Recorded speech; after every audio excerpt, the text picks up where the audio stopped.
Questo è un barattolo da 5 kg che ho preso su Amazon di gomma siliconica. È un bicomponente diviso in due parti, una parte di silicone e una parte di liquido indurente. In questo video voglio copiare un quadro, una cornice, vediamo come reagisce la gomma e se riusciamo a copiare anche tutti i particolari della cornice. Quindi ci serve un quadro.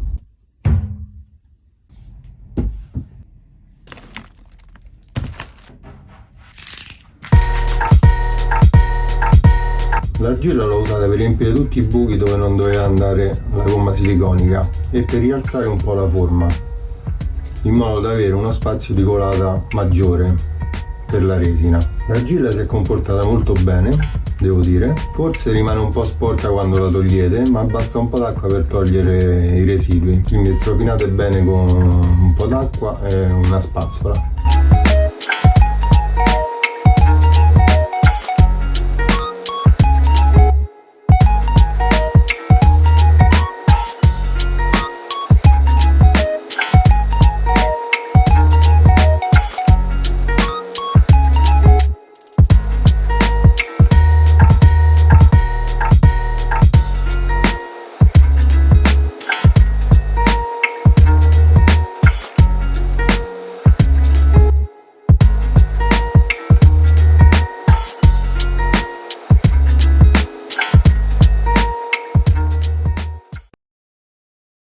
Per creare la cassaforma userò del cartongesso che è più semplice da utilizzare e ci coliamo dentro la gomma creando lo stampo.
Allora, una volta creata la cassaforma dove colare la gomma siliconica, andiamo a schermare bene con il silicone, non commettendo il mio stesso errore, perché la gomma siliconica a contatto con il silicone si attacca e quindi rischi di non staccarla più.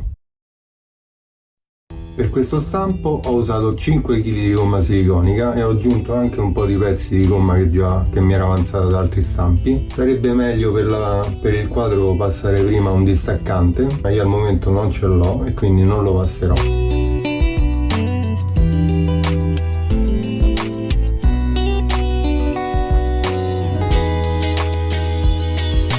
Ho iniziato prima facendo una piccola quantità da versare sui particolari, che poi ho ripassato a pennello per far entrare bene la gomma siliconica dentro tutte le venature. Dopodiché 1 chilo alla volta ho iniziato a impastare la gomma fino a che non ho raggiunto il livello desiderato.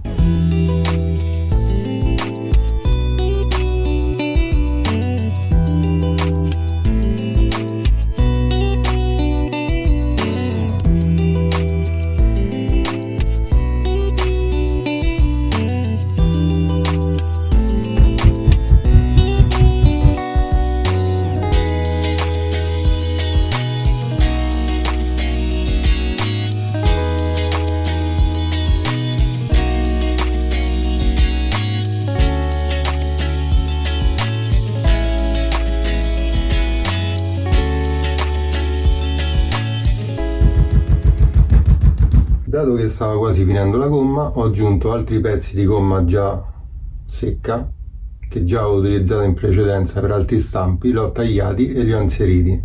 Sarebbe meglio farla all'inizio questa operazione.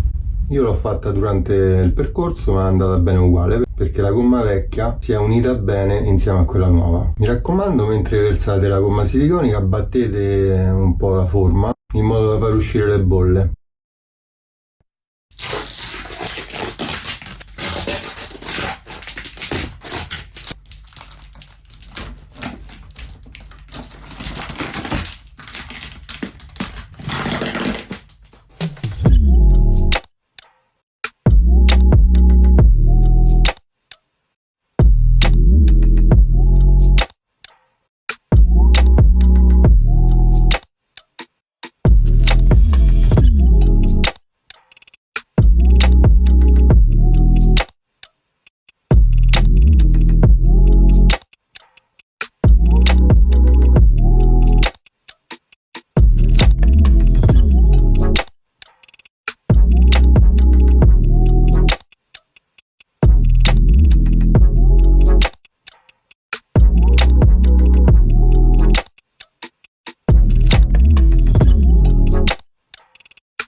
Devo dire che questa gomma siliconica funziona molto bene, non commettere mai il mio errore. Per schermare il quadro, infatti, ho usato il silicone e questo non è proprio corretto.